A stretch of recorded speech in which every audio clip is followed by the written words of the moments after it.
Hey, welcome to Evansville Podcast. Thank you for listening. Thank you for downloading whatever term you want to use. My name is Jason Burton. Today's episode, we're speaking with Briscoe about the song show and his upcoming EP, as well as a lot of other things cool about Brick and music and how he got his start with the song show. But before we get into that, wanted to bring up some stuff that we haven't talked about in a while. So we have a lot of new listeners. Thanks to our being on WNIN. Noticed a little jump in numbers since then. So thank you, WNIN. I wanted to let you know that you can subscribe to get all of the new episodes on iTunes or Stitcher or Overcast or whatever podcast tool, Google Play Music. We're in everything, I believe. We're in everything that I could find.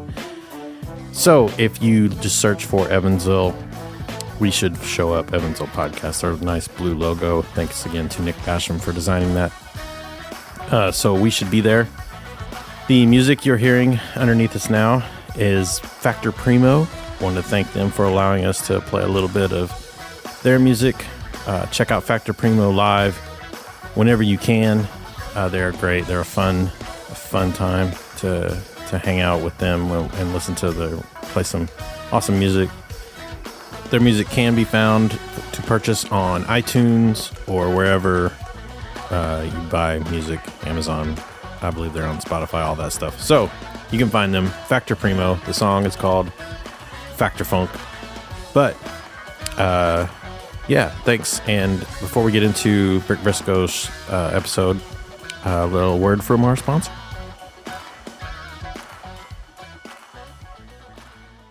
Let's talk about soap for a minute. Chemical hardeners, foam enhancers, artificial fragrances, potential endocrine disruptors, neurotoxins, carcinogens. Wait, in soap? Isn't soap supposed to be good and clean and simple? It goes on your body and into the environment, so it should be. But should you do a lot of research and spend a lot of money on it? Nope. 6th Street Soapery has done the homework for you. They make simple, good, clean, and real soap and body products with all natural ingredients that are safe for the environment and great for your body. And bonus, they're made and sold locally, so they're good for Evansville. Find them at the corner of 6th Street and Washington Avenue, or have it sent to you from 6thstreetsoapery.com. 6th Street Soapery. Good, clean, fun. I can't tell you how many times, it'll be like Friday or Saturday morning, and I'll go, oh my God, did they drop the F-bomb in that song? And I'll scream, to my laptop, and I'll replay that song, or I'll get on somewhere and look up the lyrics. And yep, I've been lucky so far. Yeah, and think about that. I don't even think, in those terms that I've got to censor what I do. And luckily, for some reason, the songs I've chosen to be on the song show have none of that in it. There's been a couple of times where my daughters called me and said, I know you interviewed Hippocampus. Now, like their single says shit. Right. I go, what? I go, oh, no. That's so catchy. Dang it. And I've always caught that well in advance, but I can't tell you how many sleepless moments I find myself in. Like, oh my God, they say fucking that. It's like, oh no. Yeah. No, yeah, that's not a problem I have to worry about. Yeah. But that I didn't think about that. That is probably, you probably do run across that. A couple of times I've taken the mute off. Like I had Adam Duritz. When I interviewed him, his word was shit. And we were constantly like, hey, man, all that shit. And like constantly just part of what he says. Right. And I was thinking, well, I'll cut all those out. But it was so awkward just because that's just how he flowed. Yeah. And it was so difficult to edit that interview. That was the hardest one I've ever had to edit. And it was probably the most important at the time. And, I don't want to tell people, don't say anything. Right. Yeah, you want it to be authentic conversation. You want to be like, all right, you're on your best behavior here. And I guess that's radio, but. That's right. But yeah. And I don't think of that I do radio. I don't know. It's like I'm putting a show on. Just put a show, right? And I'm going to send them this file. Yeah, exactly. Yeah, I wondered about that. And that's kind of one of the things I wanted to ask about was how that got started. Was this all your brainchild? Yeah. This was the best accident. I produce a TV show called Project Reveal. Yeah. And I had been trying to do some programming at WNIN on television. And Brad Kimmel, the general manager, and I just started talking. He says, one of the things you really like. And I said, well, music. Mm-hmm. And he goes, really? Well, what have you got? I said, well, I've got a TV show I'd like to do. And he says, yeah, no TV. Let's do something on the radio. I go, radio? Huh. You know, as a kid, I always imagined myself talking into the microphone on a radio station late at night, telling these great stories. But I never really imagined that I would do it for real. And all of a sudden, he said, make a pilot. This is a typical Brad Kimmel. Yeah. Make a pilot. So I made 2. And I guess they were good enough. He says, let's run with this. And luckily, Steve Berger, the vice president of radio at WNIN, liked it too. But Steve and I go way back. And we worked at WTVW back when it was cool, before it was Nexstar at the old Carpenter Street place. Okay, sure. And we saw eye to eye, and I own the show, and they're just my distributor. So nice. So you can kind of I find all my underwriters for it. Okay. All that fun stuff. Yeah, because you repost it on SoundCloud, or most of the time. It's on SoundCloud. Most of the episodes are on SoundCloud. Yeah. The one that aren't, or I don't know, they're not all gems. Yeah, I hear you. Hopefully this excluded, right? Well, yeah, no, this one's the best one so far. Best one ever. Yeah, best one I've done today. No, that's not fair to say they aren't all gems. Yeah, best. Thank you. Just some of my, I don't know, they're the people that listen online tend to be all over the world. Yeah. And sometimes things get so, I don't like to do a topical show, meaning that it's something that's timely and, if you don't hear it this week, it's no good. Right. And I've done a couple of those, so I don't put those up. Okay.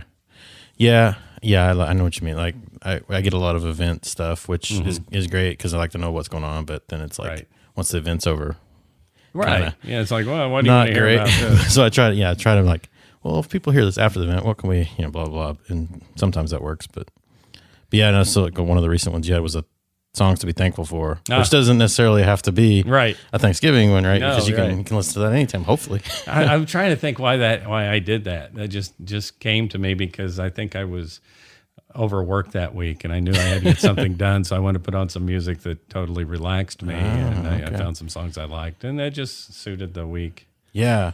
So I went back and re-listened to the first episode with you did, or the one that I know of with Ron Rhodes. Yeah, that was fun. Yeah, and it started off, and this is the first time I saw you popped up. I think we met through Project Reveal. Probably one of those things where. You came in at the Courier. Yeah, and we talked.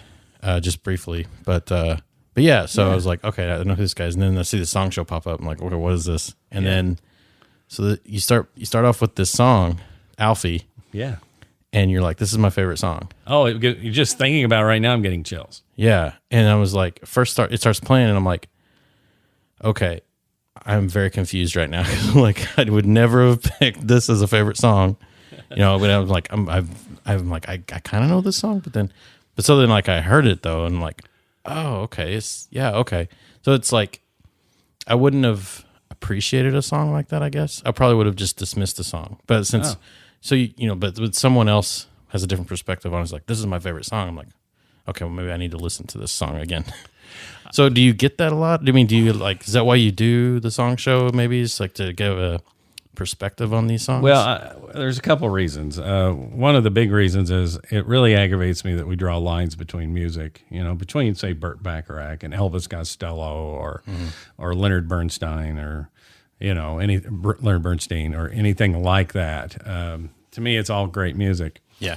That's one of the reasons. The other reason I think it's fun to find similarities through genres that deal with the same subjects and how they deal with it. So a lot of times I'll choose a topic like great breakup songs, and we'll hear anything from a Sammy Kahn tune to Elvis Costello, and they deal with it in very much the same way, just with different approaches. And I think that's a beautiful thing.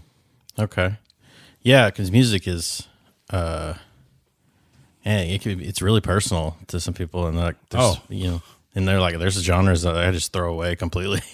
Well, when I had the idea to do the show, I was going to talk to everybody. I was going to talk to plumbers and pipe fitters and golfers and everybody, and I did that, and I've got a lot of shows like that, and there's a lot more planned. It's just the reason I did that was everybody who likes music is passionate about it, and they can talk about it, and they've got some internal thing that has happened about a song that's meant something to them, or a memory riding in the car with their mom when they were kids. A particular song comes on, and it paints such a picture. And I think that's that combination of the unspeakable and the very physical thing that happens when music plays. This physical thing, you start moving with it or just soaking into it. And then this unspeakable thing happens in your brain that the music brings to the words, that is so much something we can never say, that all that stuff combined says. And, I'm a ridiculous fan, and I just stew over songs over and over. And I'll get on kicks where I'll only listen to certain artists like for a whole day. It's all I do is just listen to, say, Low. Today is Low Day, and I just play Low all day long. And I'll choose by the end of the day, I'm only listening to 5 songs over and over. When you do that, or is there a certain way you're listening to it? Like, do you pull out the vinyl, or you? Sometimes. I mean, it's just not as handy when this is research, Sure. Yeah. So, I mean, when I truly want to listen, that's what I'm going to do. But I don't know. It's easy to veg out and put it on the laptop and let it just play, and I'll be in Evernote writing or whatever, and or just sitting on the couch, walk over to the couch, lay down, let it keep playing, then come back over and pop down some ideas on Evernote. And music does that.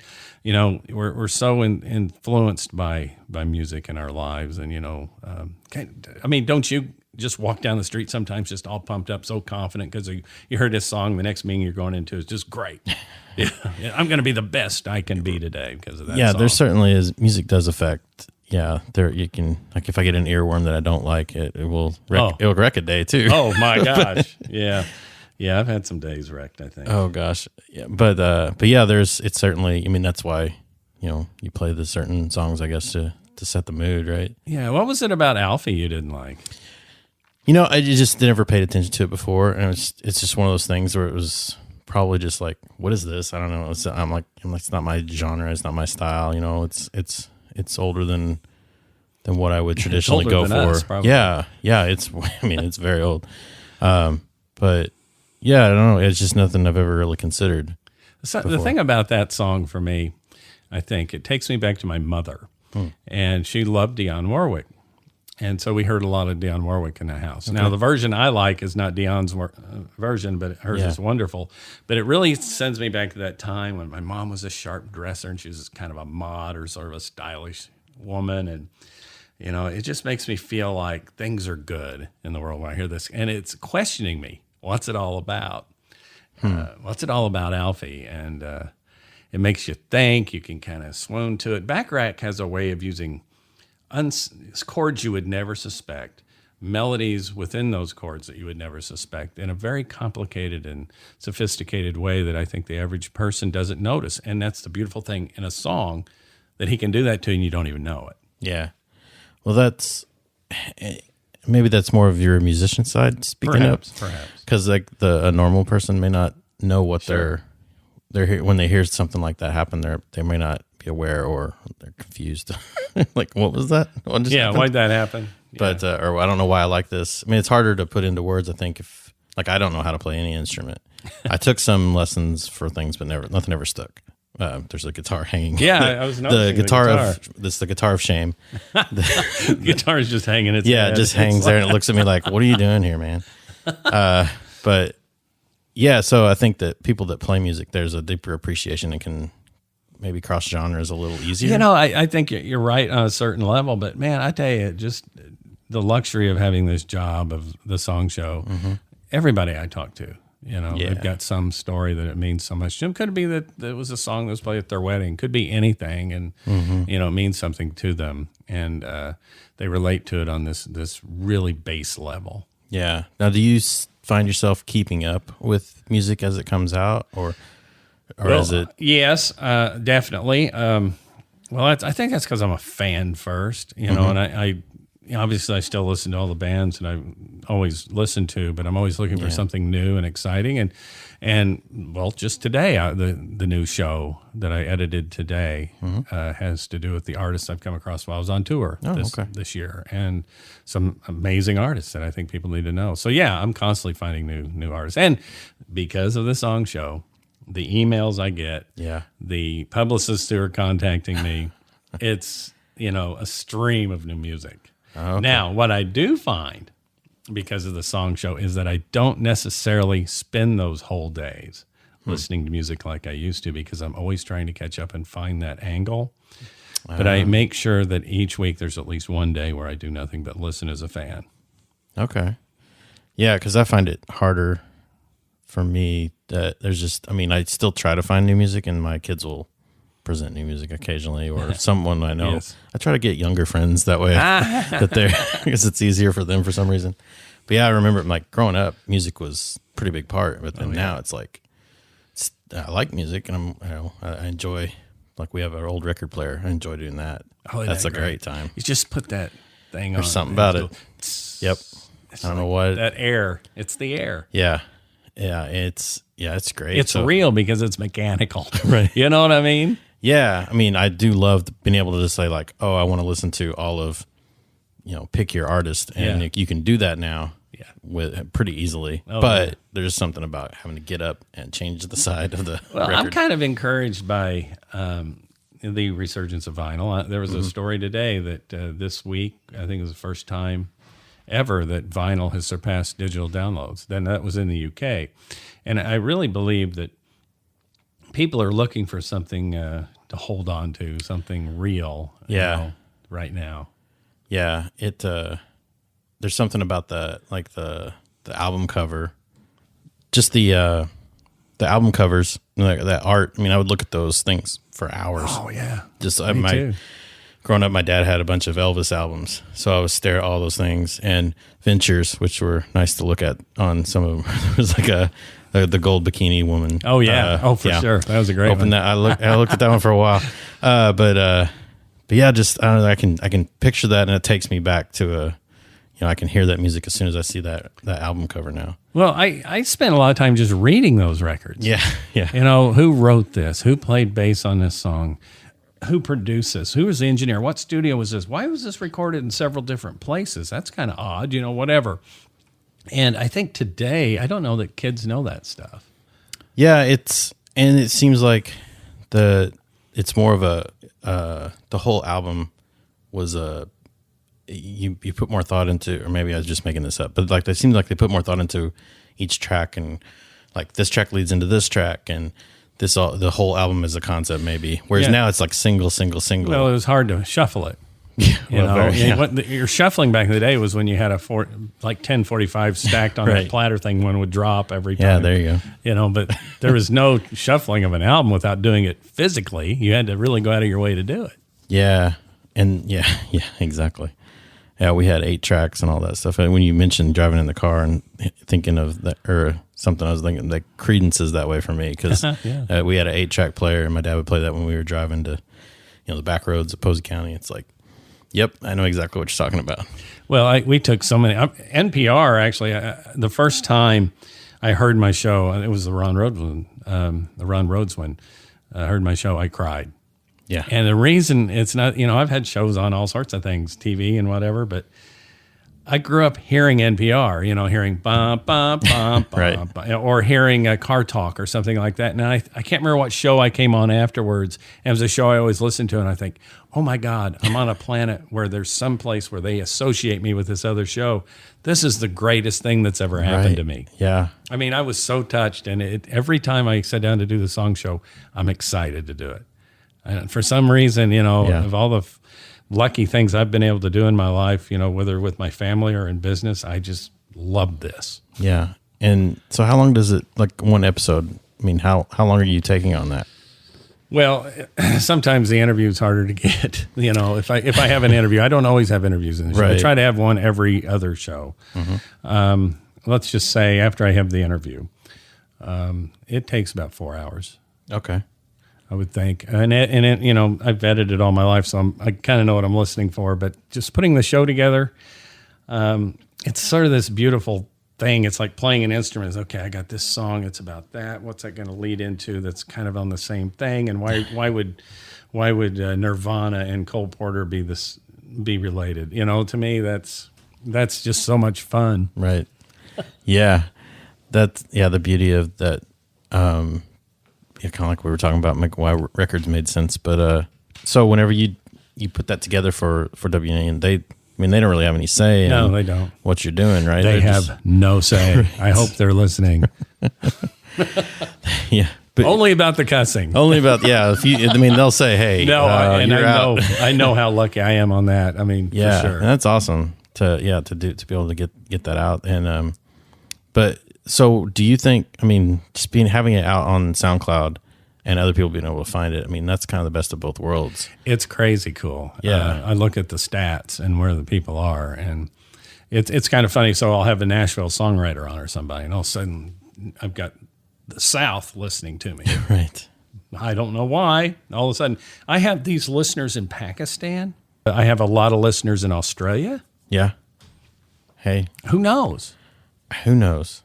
Yeah. And that's the beautiful thing of the internet. You know, for some reason, they heard a band that they liked on, or a band that I interviewed said, "Hey, I'm on the song show," and that's how they found it. Mm-hmm. I don't care, as long as they keep coming back and sending me. I get so many emails, just people saying, "I can't believe you played so and so." The first few shows, I played the Carpenters a couple times. Yeah, you would not believe how pissed off people were that I played the Carpenters. How I had the nerve to play the Carpenters. How dare you?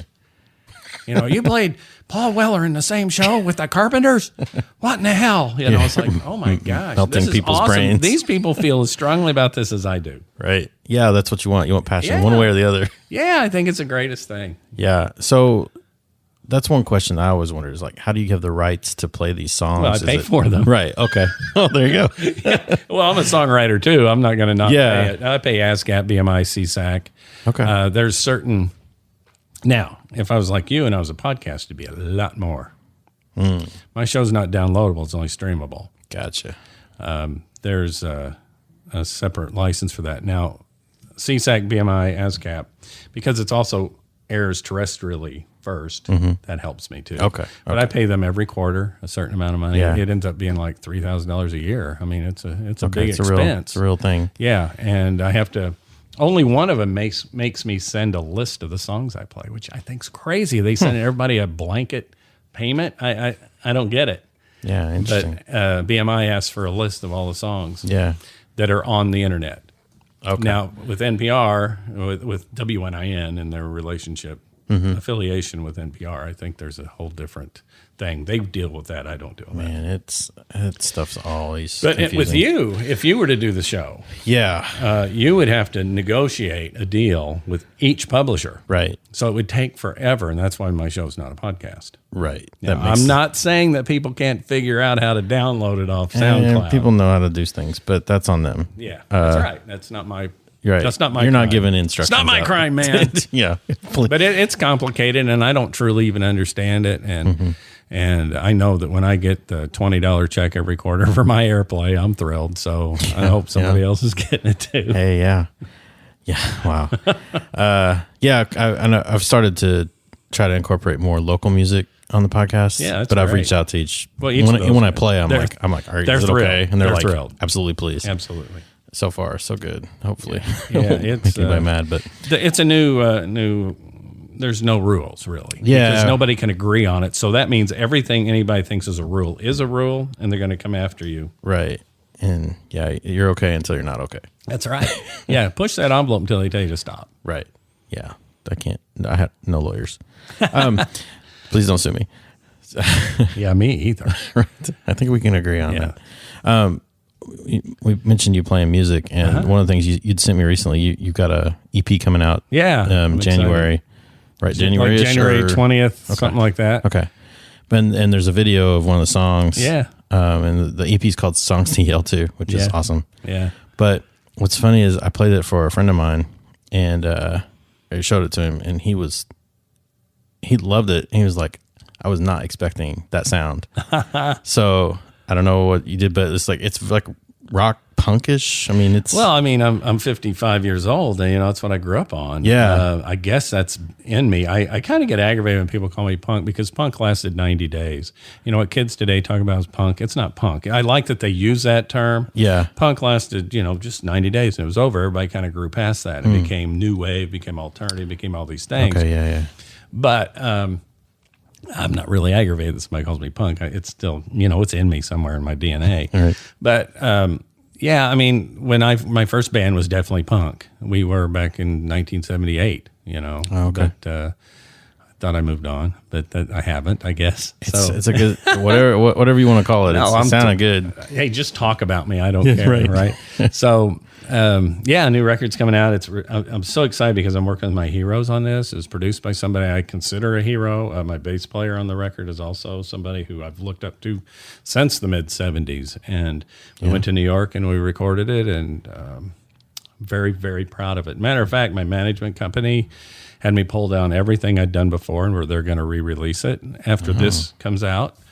I guess in context, I don't know, and I'm not questioning it, because if it means people are looking at it, I'm more than thrilled. But, I think it's just like we were saying, nobody knows what's going to work. And I just said, let's try this. And that's how the marketing is working. But it's on, right now, we're having a Pledge Music campaign, which Pledge Music is really cool. I played a festival they sponsored in New York this year, and they kind of operate like a label. They don't just take anybody to be on these crowdfunding things. They kind of vet you. They hand you an A&R person, and they came to see me in New York, and we hit it off. And thanks to Adam Duritz and Ryan Spalding, they got me in there, and it's going real well right now. But I've got 45 days to get this thing released. So how's a guy from Petersburg get to know all these people? Well, I've been in the business a long time. I went straight from high school to film school. I went to art school, and then I developed into a filmmaker. Okay. Went to SIU, and as soon as I got out of college, moved to New York City. But growing up in Petersburg, I remember sitting in the library at Pike Central High School, and I found a copy of the Paris Match magazine, and I saw a picture of the Ramones and the Sex Pistols somewhere in London meeting or something. And I go, what is this? Right. What in the world is it? Because we're here in Kansas and all that stuff, which is fine. That's all good music. But there's something interesting going on here. And so I went to a record store in Vincennes called The Record Seller, which is an incredible record store. And they had these records. And I just started buying them. And it literally changed my life the second I heard television play Marquee Moon. Yeah. Just changed my life on my whole perspective of what music is, what my life could possibly be. And then when I heard the Ramones, I said, heck, I can do do Yeah. I can play it's just like chords, I right? I can already play this. Right? And it gave me, it just changed everything I wanted to be in life. It's crazy how simple yet effective the Ramones are. Oh my gosh, still are. Yeah. You still hear them. Oh yeah. One of the greatest things that ever happened to me is that my drummer and producer, Frank Finaro, he played in Joey Ramone's band when Joey did that solo stuff. Yeah. And he was also in the Dictators. And I was standing on stage at CBGB's at the side of the stage while the Dictators were playing this amazing show. And who steps up beside me but Joey Ramone? And he's like 6'6" or something. It really made me feel very small. And I'm a tall guy. And I was just looking, I was going, and he looked at me and he goes, "It's okay. It's okay." And I was like, yeah, no shit. And then all of a sudden he walks on stage, and the Dictators and Joey Ramone did a whole raft of Who covers. It was the most amazing night. Wow. And I thought, this is where I want to be all the time. Right. And I've kind of made that happen, for the most part. Wow. But, I do a lot of things to pay for that. But at the same time, rock and roll doesn't pay like it used to. But yeah, I've been very blessed. So you you travel to New York a lot. You travel around. New York. Well, after film school, we moved to New York. And I just thought, well, oh gosh, I'm an artiste. New York filmmakers are going to be a lot hipper than the LA guys. So we lived there for a few years, and I tried to get in the movies, and I had some minor success as a PA. Yeah. Well, got to work on some stuff, met a lot of cool people. And we got married. My wife and I got married in Strawberry Fields in New York and went to California on our honeymoon and said, I like California. And we moved to L.A. and got involved with the film industry out there a little bit and quit doing music when I was in L.A. for some reason. And then we moved back here and moved back to New York and got back into music when I was in New York, started hanging around with Frank Finaro and some other people. That's when that whole thing happened with the Ramones. And then I came back to Indiana and just dove in 100%. And that's kind of paved my way for a long time. So as someone who's been around to bigger cities like that, and is there something that you wish Evansville had? Yeah, I do. That we don't? And I want to preface this because I've been treated really well when I play here. Yeah. I've played some really great shows here, and I've had great audiences, and I've had some pretty crappy ones, and it's all on me. It's not on the audience. It's just how any band is. Yeah. But I've been blessed to play Boca and Lamasco and, the cool places and where they play original music. But what I would really like to see is a real rock and roll scene, because there's not really a rock scene here. There's a jam band scene, which is cool, and there's trying to be a jazz thing happen. Yeah. But there's not real original rock and roll. And I got to believe the young kids have that. And I think there's probably a lot of cool shows that I don't get invited to. And if any of them are listening, please invite me, because, I love that, and I'll come. Yeah. Yeah. I wish that was it. I wish there was a real cool folk scene too. Okay, yeah. And I'm sure those people are out there. I know those songwriters because I get their CDs, and there's some great ones. Yeah. But you don't get to go see them because they don't sit around and play for 3 hours at night and play all these covers, and they don't want to. And I'd like to see some club in Evansville do what you see in New York or Chicago or wherever, where there's 3 bands, and they all get an hour and 15 minutes, and then another band comes up, and then another band comes up, and you see exciting music each time. But we don't have that. Yeah. If we do have that, please email me, because I can't find it. Okay. Well, there's some homework for the listeners. I'm just not a guy who wants to go see the same band play for 4 hours. I just don't. I mean, I saw Springsteen play for 3.5 hours. About killed me. Oh, I can't imagine. It was just a man. What a man. What a dude. I mean, just to think that he can do that. How can he scream that long? Oh my gosh, it's just amazing. That's wow. But anyway, I digress. That's really it. I wish there was more of a rock scene here. And there's great rock and roll cover bands. I'm not saying that, but I want to see original music. I know what you're saying. That's what I like to go out and see. And every now and then I'll see, like Jenny's Bad Hair Day. I saw them the other day, and my God, they're good. They're so good. They're awesome. Yeah. And I'm sure they have originals. They just probably can't get it booked. And I've been, as I said, I was blessed, and every gig I've played here, and I've played a whole lot of them, they let me play anything I want. Yeah. Well, that's awesome. And you play loud too. We can. Yeah. Yeah. Which is the right volume. Sometimes. So can Jenny's Bad Hair Day. Oh boy. They're very loud too. Yeah. Yeah. And what does Rockstore Productions do other than you produce the Project show? Reveal. Project Reveal. Okay. We do the song show. And your Project Reveal, you're handling the video and all that, right? I mean, it's not just it's me. You're not just doing audio. It's me and Stacy. Yeah. And Dave Cummings does some production with us. Okay. And it started out just me and Stacy. I mean, we were run ragged making the show, but it's been a real blessing in my life. How did you get involved with her? I was I had a really bad head injury, and I lost my short-term memory for a while. And Randy Moore gives me a phone call one day. He says, "Brick, you need a job." I go, "No, I don't want a job." But what he recognizes, he hadn't seen me. I hadn't been out in town or anything, and I just wouldn't get out of bed. I was depressed because my memory was gone. And he says, "We've got a job over here at Channel 25. You need to come over and do this." I go, "Oh man!" So I called him and I talked to them, and I begrudgingly took this job. And it turned out to be something fun. I was executive producer of live sports and some fun thing. It was a blast. Yeah, I met some really cool people, and I got to hang around Randy again, who was an old friend, and Ron Rhodes, who's a very close friend. And that was fun. And it turns out that as part of my job, they wanted me to EP some car commercials. And they wanted to look live. So I had this great crew there. Yeah. And we were looking for talent, and somebody suggested this woman who I'd never heard of, and it turned out to be Stacey Godbold. And she comes in, And we just hit it off. I mean, like we were best friends. Like we had always known each other for a long time. And, I'm not a corporate guy. There was no way I was going to stay at that job. And I recognized that there was an opportunity to do something cool with her organization, Project Reveal. And we just talked one day and she said, let's do it. And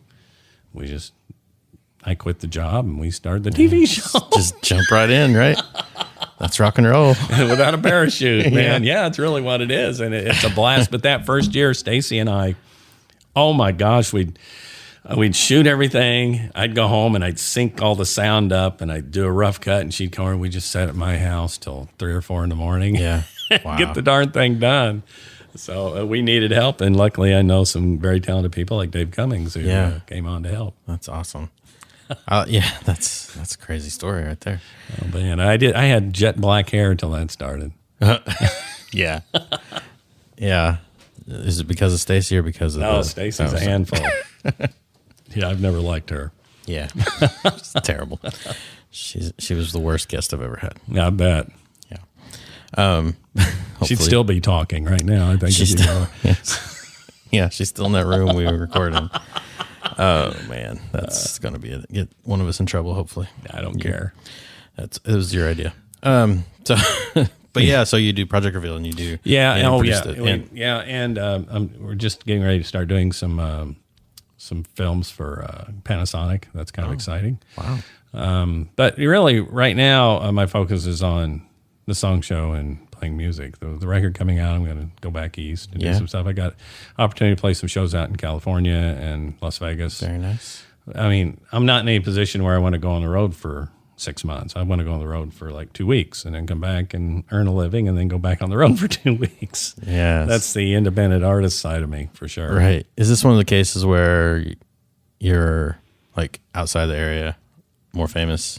Like this happens all the time by far with the people. And I don't know if it's just people in their hometown are just never as famous as they are. Maybe. Or is it the Evansville problem? Famous isn't the right word. Not famous, but infamous. Or, well, well known, more known, or in known New York. entity. In New York, there's a area, the East Village, where they know who I am. Right. Chicago for sure. Los Angeles for sure. I don't know what it is. I think it's because radio in those parts of the world played more variety as people were growing up. And I look out at the audience, and it's people like you and me. It's our age. Yeah. It's women from 35 up and men from 40 up. Right. You could almost, that's a demographic that somebody needs to sell to, because these are the people who are buying CDs. These are the people who are buying vinyl. It's not the kids. The kids aren't doing it. The kids haven't been taught that music's a commodity. So to them, it's not, and it won't be. Right. How are you going to convince them? I don't know. So I have to kind of go to my audience, and my audience is people who probably listen to the same music I listen to. Okay. Yeah, because I know that there's other people in town that it's like they do really well outside of the area. Oh yeah, Mock Orange, great example. Yeah, Mock Orange, Figure. I don't know if you know Figure, but yeah, people. It's just I don't know why that is. I bumped into Billy Perkins the other day. I can't remember what country he said they're listening to him, and I was going, no kidding. And it was so cool. I was joking with my manager the other day. I said, I think I want to be famous in Denmark. Let's just focus on Denmark. I think we can make this happen. A lot of targeted Facebook ads. We can just do it, man. I'll only play in Denmark from now on. There you go. And it's frustrating a little bit, but not really, because when I play shows here, it's great, and the people are awesome, and music's music. And I used to fret over, well, man, there's no punkers in town or whatever. There's nobody listening to what I listen to. And that's just not true. Every show I I play, somebody says, I bet you listen to the Jam or you listen to whatever. And wow, that's awesome. We need to have a party. Yes. Yeah, a little vinyl party. Yeah, wouldn't that be awesome? Yeah, I've heard of such things in this town. But I've never been invited. Why don't they invite us? I don't know. What is it? I think they think we'll probably talk about them. I think it's like we're probably too cool. Well, that's definitely the They're case. probably scared to approach We're us. the most popular two guys in this room right now. By far. It's not even close. Wow. On that note, thanks for coming over. I appreciate it. I love it. I hope people take a listen to the record. Oh, absolutely. I highly recommend it. I'll link to on the show notes. I'll link to the Pledge Music site so they can get a taste. Yeah, that's cool. I mean, last thing I really want to say is how honored I was to work with Sal Maida, who was in Roxy Music. He was in Sparks. He was in Cracker for 9 years. And then Frank Finaro, who was in Cracker for 18 years. He was in Camper Van Beethoven's and Joey Ramone's band, Dictators. He's an original Del Lord. So, these guys were my heroes, and the fact that they took the time to work with me and they want to be in my band. So, God bless them. You gotta like that. Yeah. Awesome. Well, thanks, Brick. Thanks again to Brick for coming on the show, talking with us about music. It was a fun conversation for me. I really enjoyed it. Hope you did too. Thanks to Factor Primo for allowing us to play some of their music as well. And like I said, check them out when you can live. They're fun, and also get their music online. And thanks to you. Please, if you like what we're doing here in iTunes, if you could give us a little rating and review, that would be awesome. It helps us to reach new people. So I'm not sure how exactly it works, but I know it does. So it's magic, right? Thanks, and check out the show notes, links to all the stuff we talk about. Make sure you get the EP that Brick mentioned. Help go to the Pledge Music site. We link to all that in the show notes, so check that out. Go to evansvillepodcast.com, and you can find the episode show notes there. Thanks. Good job, everybody.